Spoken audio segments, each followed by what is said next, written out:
Céu e Inferno, parte 2, capítulo 7, Espíritos Endurecidos.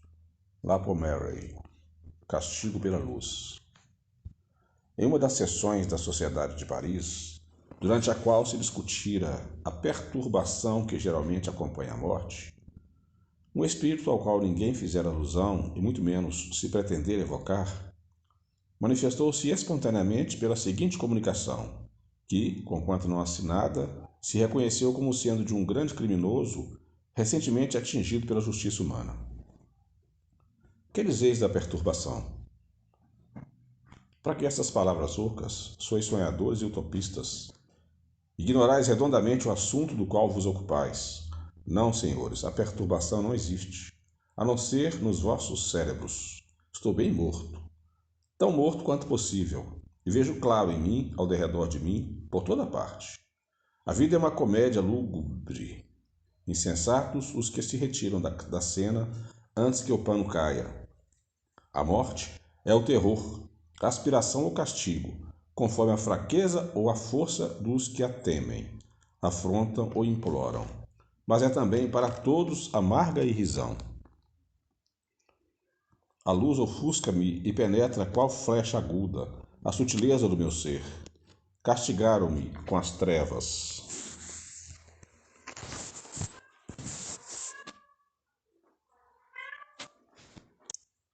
Do cárcere, e acreditavam castigar-me, ainda com as trevas do túmulo, mas senão com as sonhadas pelas superstições católicas. Pois bem, sois vós que padeceis da obscuridade, enquanto que eu, degradado social, me coloco em plano superior. Eu quero ser o que sou, forte pelo pensamento, desdenhando os conselhos que zumbem aos meus ouvidos. Vejo claro, o crime é uma palavra. O crime existe em toda parte. Quando executado pelas massas, glorificam-no e individualizado, consideram-no infâmia, absurdo. Não quero que me deplorem, nada peço. Lutarei por mim mesmo, só contra esta luz odiosa. Aquele que ontem era um homem. Analisada esta comunicação na assembleia seguinte, reconheceu-se no próprio cinismo da sua linguagem um profundo ensinamento, patenteando na situação desse infeliz uma nova fase do castigo que espera o culpado. Efetivamente, enquanto alguns são imersos em trevas ou no absoluto insulamento, outros sofrem por longos anos as angústias da extrema hora ou acreditam-se ainda encarnados. Para estes, a luz brilha, gozando do espírito e plenamente das suas faculdades, sabendo-se morto e não se lastimando, antes repelindo qualquer assistência e afrontando ainda as leis divinas e humanas. Quererás isto dizer que escapasse à punição? De modo algum. É que a justiça de Deus completa-se sob todas as formas, e o que a uns causa alegria é para outros um tormento.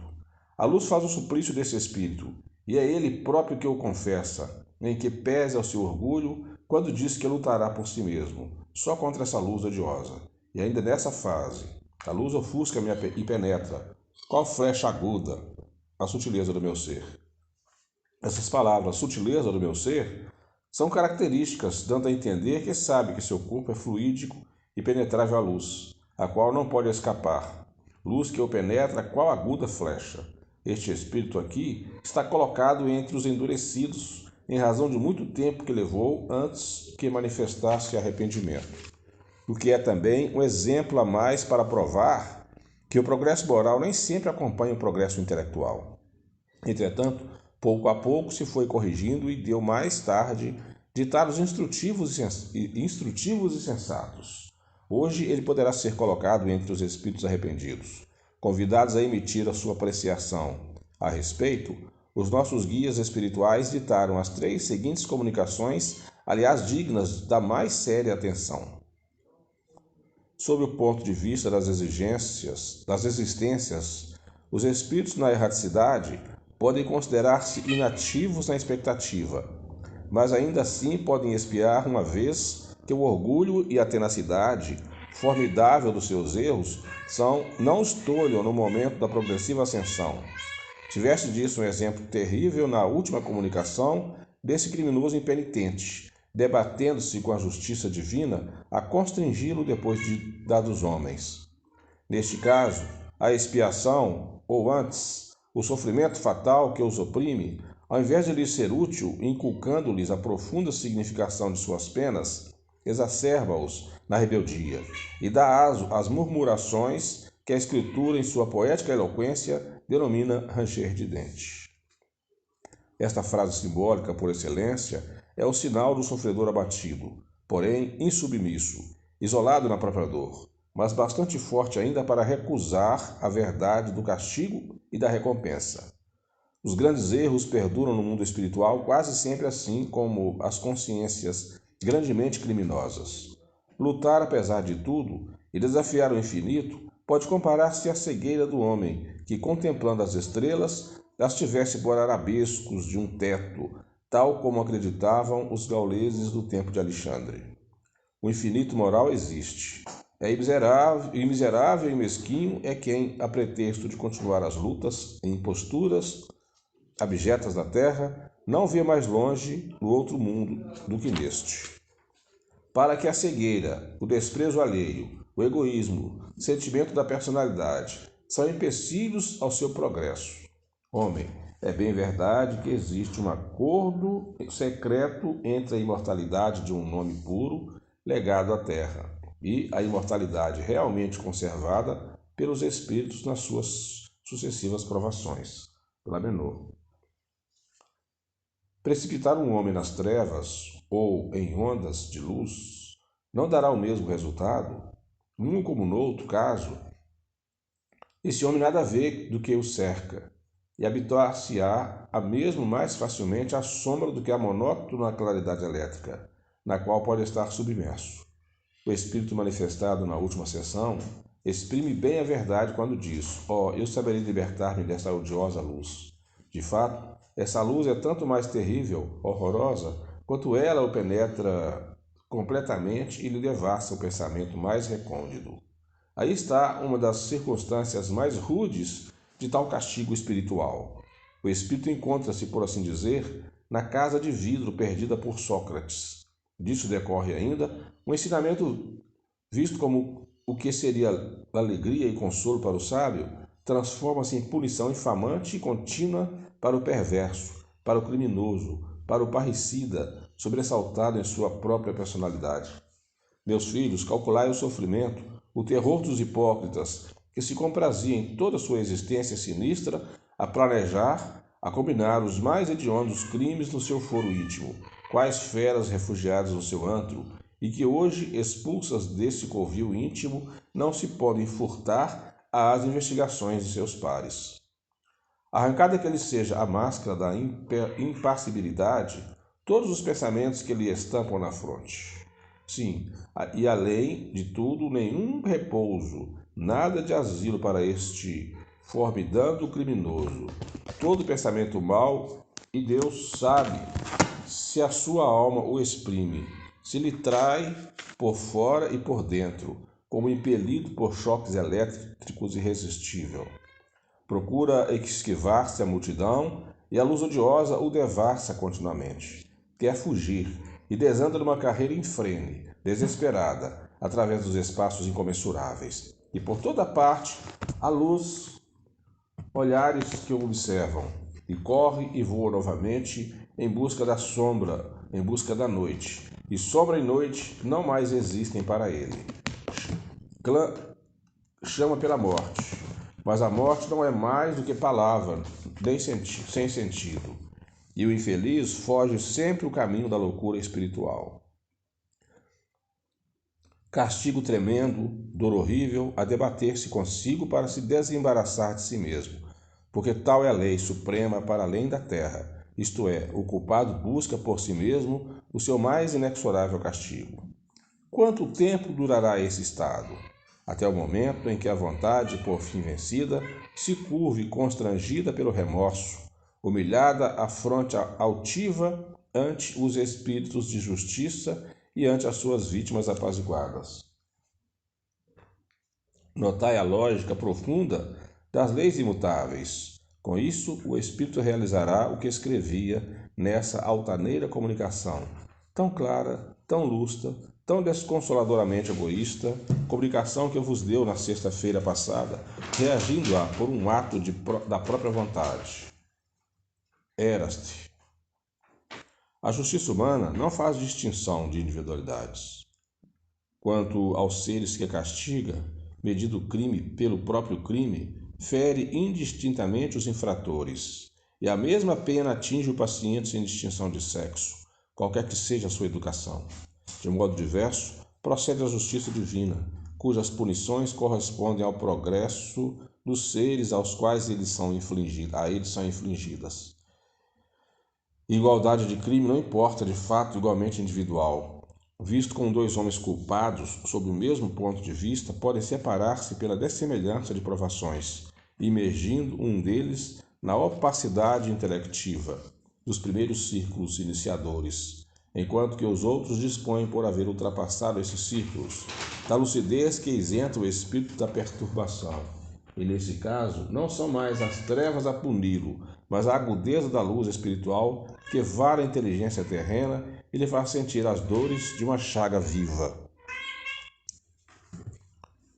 Os seres desencarnados, que presenciam a representação material dos seus crimes, sofrem o choque da eletricidade física, padecem pelos sentidos, e aqueles que pelo espírito estejam desmaterializados sofrem uma dor muito superior que lhes aniquila, por assim dizer, sem seus amargores, a lembrança dos fatos, deixando subsistir a noção de suas respectivas causas. Assim, pode o homem, a despeito de sua criminalidade, possuir um progresso interno e elevar-se acima da espessa atmosfera das baixas camadas, isto pelas faculdades intelectuais utilizadas, embora tivesse, sob o jugo das paixões, procedido como um bruto.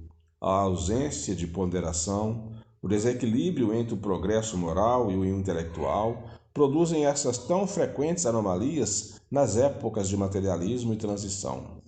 A luz que tortura o espírito é, portanto, e precisamente, o raio espiritual inundando de claridade os secretos recessos de seu orgulho.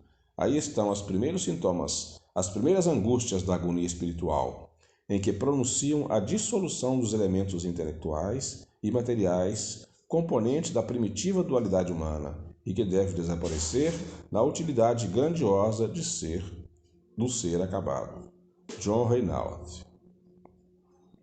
Além de se completarem reciprocamente, essas três comunicações obtidas simultaneamente apresentam o castigo debaixo de um novo prisma, aliás, eminentemente filosófico e racional. É provável que os espíritos, querendo tratar do assunto de acordo com um exemplo, tivessem provocado a manifestação do culpado. Ao lado deste quadro vivo, baseado sobre um fato, eis para estabelecer um paralelo este que um pregador de Montreuil-sur-Mer, em 1864, por ocasião da quaresma, traçou o inferno.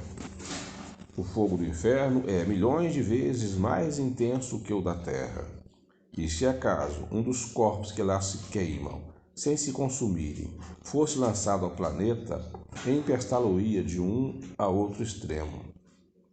O inferno é vasta e sombria caverna, eriçada de agudas pontas de lâminas de espadas aceradas, de lâminas de navalhas afiadíssimas, nas quais são precipitadas as almas dos condenados. Vê Revista Espírita, julho de 1864. Outra comunicação, Angeli, Nulidade sobre a Terra, Bordeaux, 1862. Com este nome, um espírito se apresentou espontaneamente ao médium. Perguntas e respostas. Arrependei-vos das vossas faltas? Não. Então por que me procurais? Para experimentar. Acaso não sois feliz? Não. Sofreis? Não. Por que vos fala, pois? Que vos falta, pois? A paz. Aqui o comentário. Certos espíritos só consideram o sofrimento que lhes lembra as suas dores físicas, convindo não obstante ser intolerável o seu estado moral. Como pode faltar-vos a paz na vida espiritual? Uma mágoa do passado. A mágoa do passado é remorso? Estareis, pois, arrependida? Não. Temor do futuro é que experimento. Que temeis? Por desconhecido. Estais disposto a dizer-me o que fizeste na última encarnação? Isso também me facilita a orientar-vos. Nada. Qual a vossa posição social?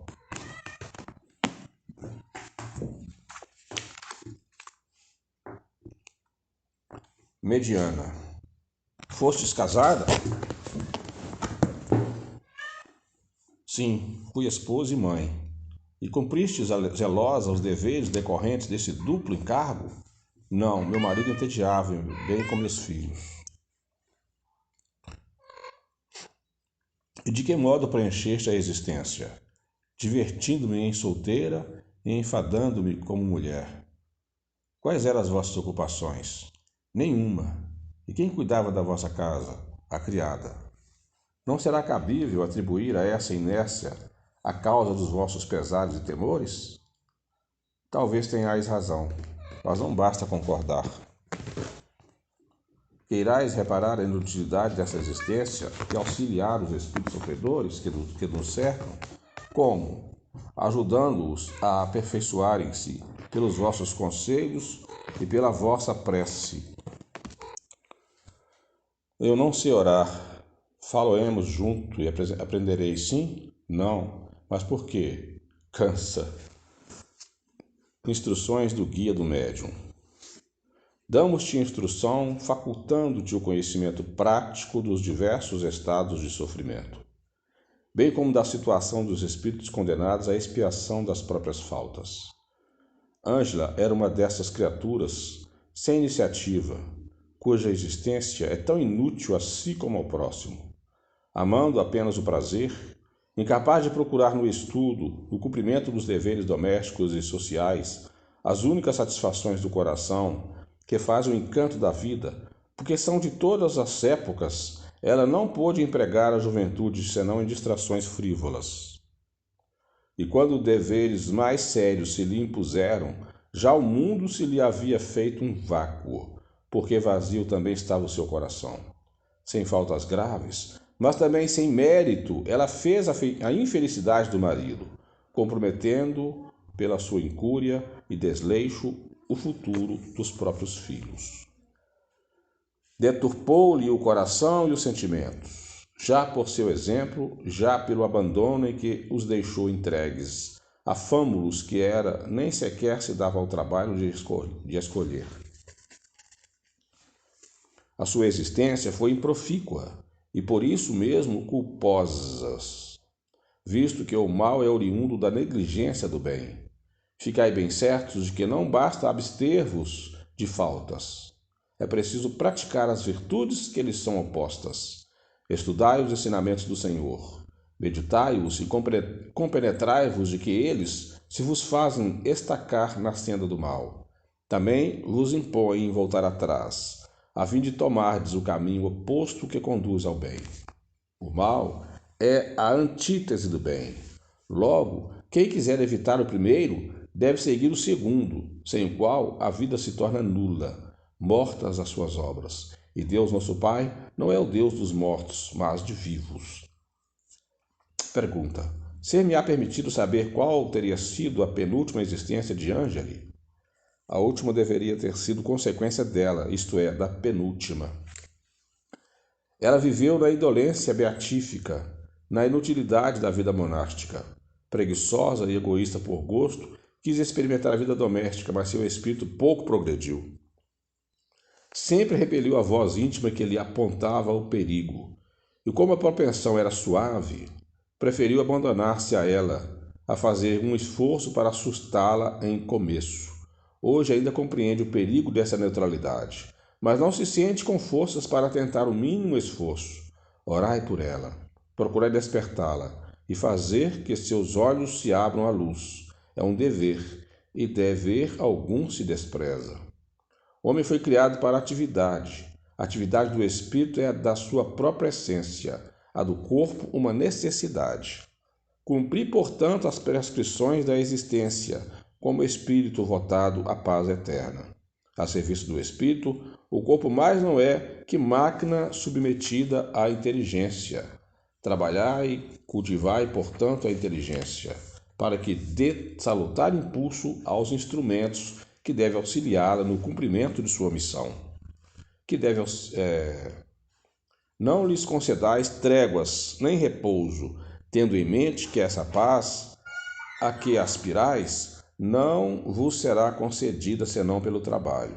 Assim, quanto mais protelardes este, tanto mais durará para vós a ansiedade de espera. Trabalhai incessantemente. Cumpri todos os deveres sem exceção, isto com zelo, com coragem, com perseverança. A fé vos alentará. Todo aquele que desempenha conscientemente o papel mais ingrato e vil da vossa sociedade é 100 vezes mais elevado aos olhos do Onipotente do que aquele que, impondo esse papel aos outros, despreza o seu.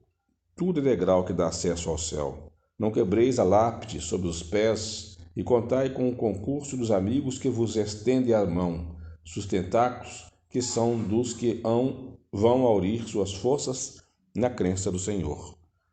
Monod.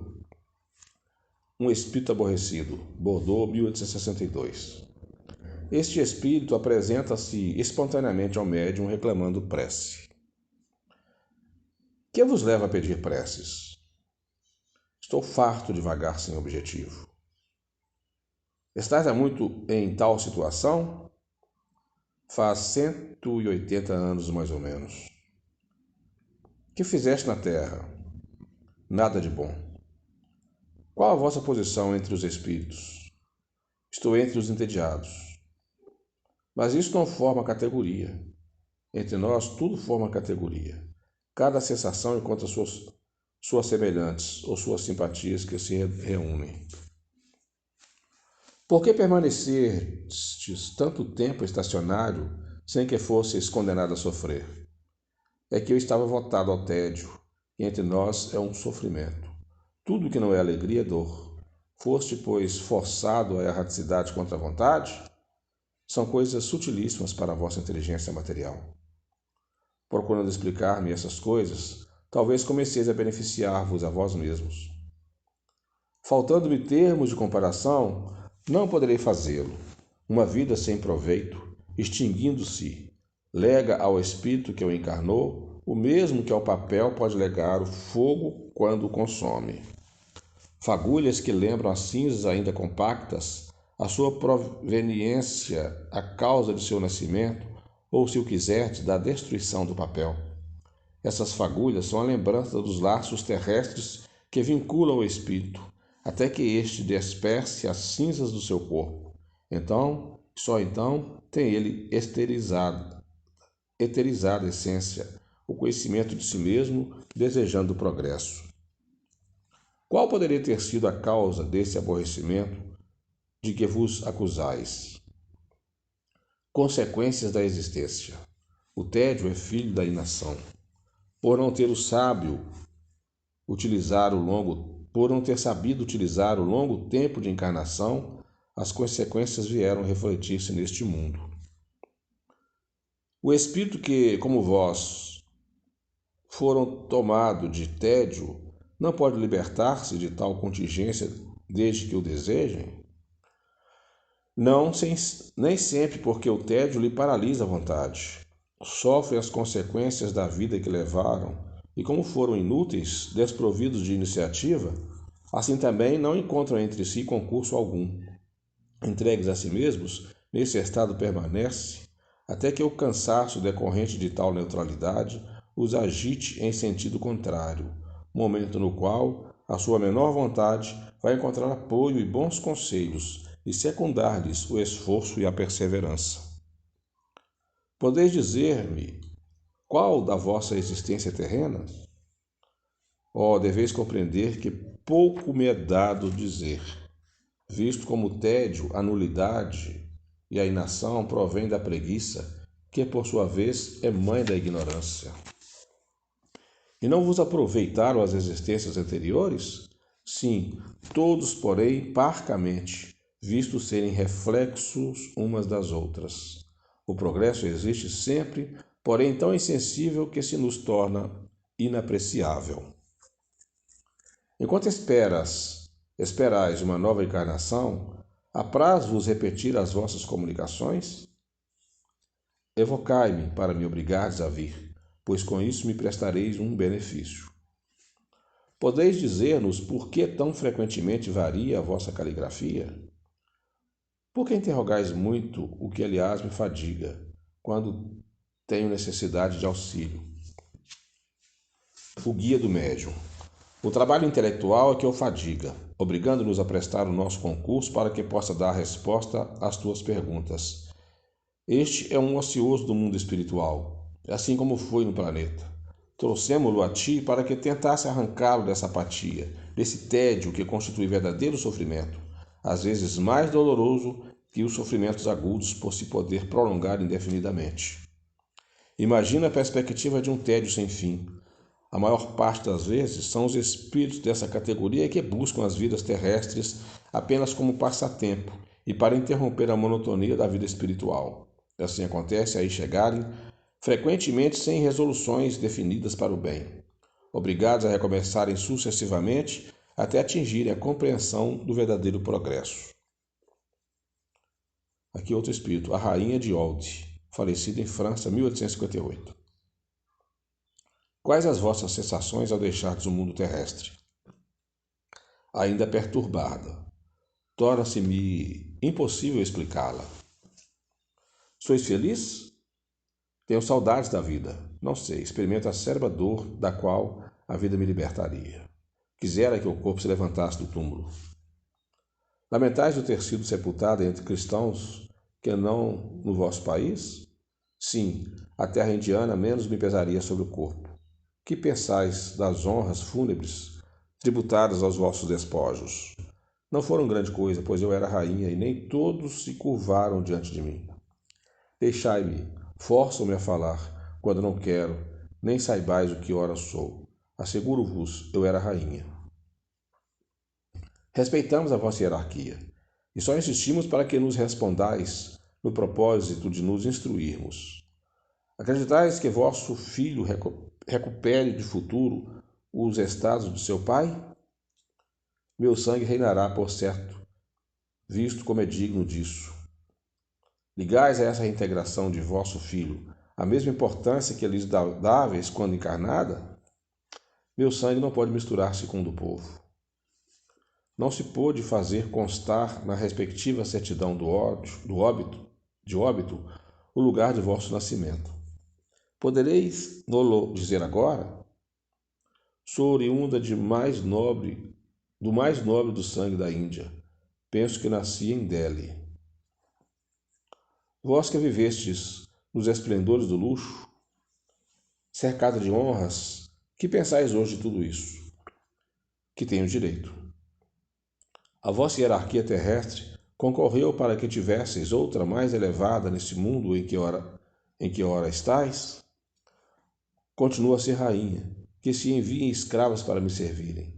Mas não sei, parece-me que pouco se preocupam com a minha pessoa aqui, e contudo eu sou sempre a mesma. Professáveis a religião muçulmana ou hindu? Muçulmana. Eu, porém, era bastante poderosa para que me ocupasse de Deus. Do ponto de vista da felicidade humana, quais as diferenças que assinalais entre a vossa religião e o cristianismo? A religião cristã é absurda. Diz que todos são irmãos. Qual a vossa opinião a respeito de Maomé? Não era filho de rei. Acreditais que ele houvesse tido uma missão divina? Isso que me importa. Qual a vossa opinião sobre o Cristo? O filho do carpinteiro não é digno de preocupar meu pensamento.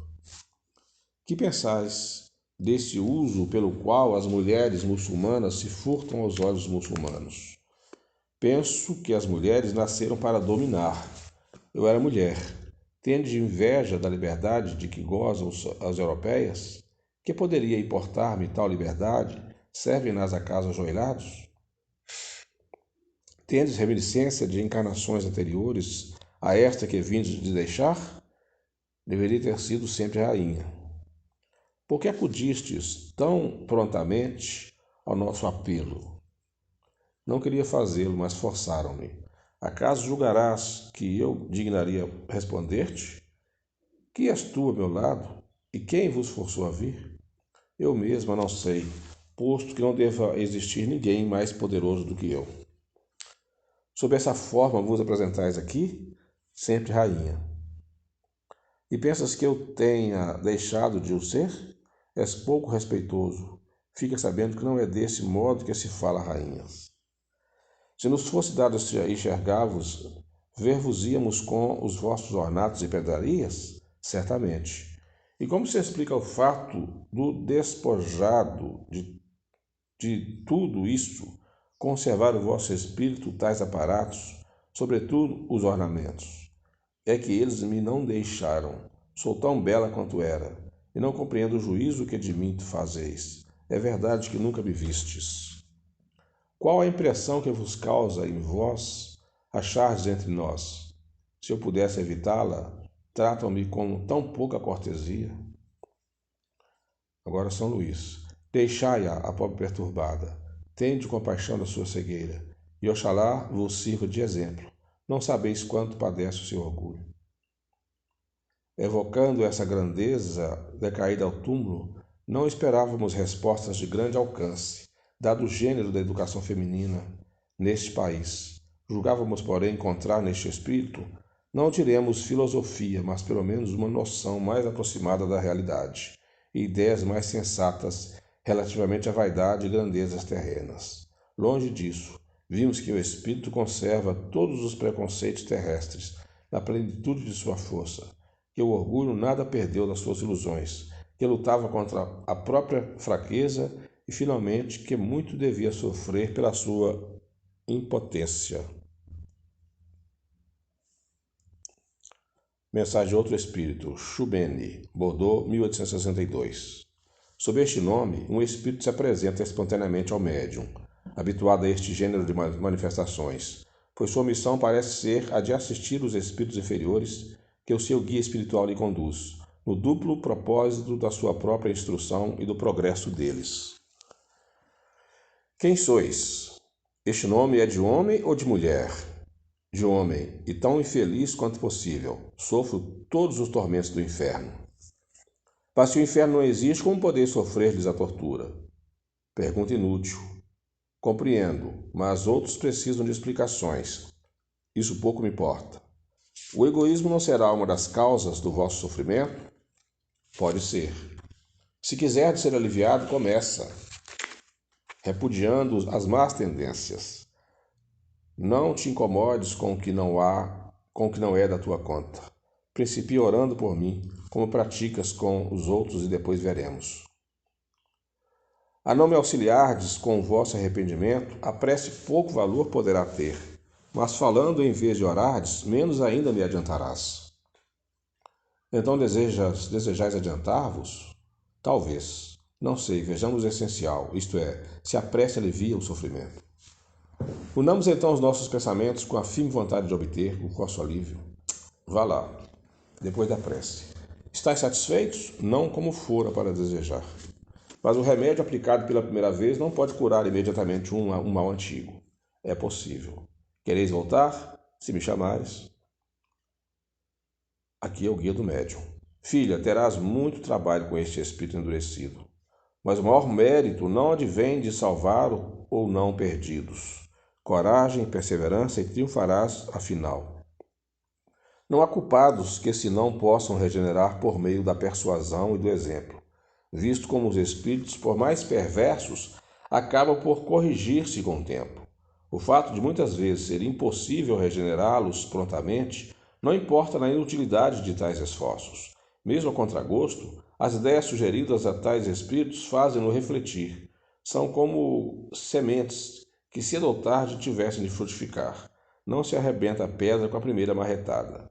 Isso que te digo pode aplicar-se também aos encarnados, e tu deves compreender a razão porque o Espiritismo não faz imediatamente homens perfeitos, mesmo entre os adeptos mais crentes. A crença é o primeiro passo, vindo em seguida a fé e a transformação a seu turno, mas além disso, força é que muitos venham revigorar-se no mundo espiritual. Entre os espíritos endurecidos, não há só perversos e maus. Grande é o número dos que, sem fazer o mal, estacionam por orgulho, indiferença ou apatia. Estes, nem por isso são menos infelizes, pois tanto mais os aflige a inércia, quanto mais se veem privados das mundanas compensações. Intolerável, por certo, se lhe torna a perspectiva do infinito. Porém, eles não têm nem a força nem a vontade para romper com essa situação. Referimos-nos a estes indivíduos que levam uma existência ociosa, inútil a si como ao próximo, acabando muitas vezes no suicídio sem motivos sérios por aborrecimento da vida. Em regra, tais espíritos são menos possíveis de imediata regeneração do que os positivamente maus, visto como estes ao menos dispõem de energia e, uma vez doutrinados, votam-se ao bem, como mesmo ardor que lhes inspirava o mal. A outros, muitas encarnações se fazem precisas para que progridam, e isto pouco a pouco, domados pelo tédio, procurando para se distraírem qualquer ocupação que mais tarde venha transformar-se em necessidade.